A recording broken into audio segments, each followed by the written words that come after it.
As your blog grows, you're going to need a way to monitor your traffic and other key performance indicators. Google Analytics is kind of the industry standard for this, and I encourage you to install it on day one.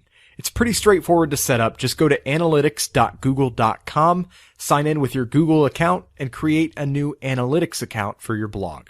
It'll give you a snippet of code to copy and paste, and you'll want to make sure it's included on every page of your site.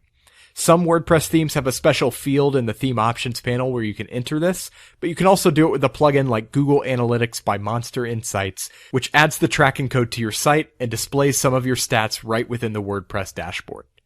I'm also a big fan of Jetpack, which is a plugin that provides a bunch of WordPress.com features to self-hosted users. One of those features is a real-time stat tracking interface that's simpler than Google Analytics and great for getting a quick overview of your site's performance. Jetpack also has a ton of other useful features, so it's totally worth checking out.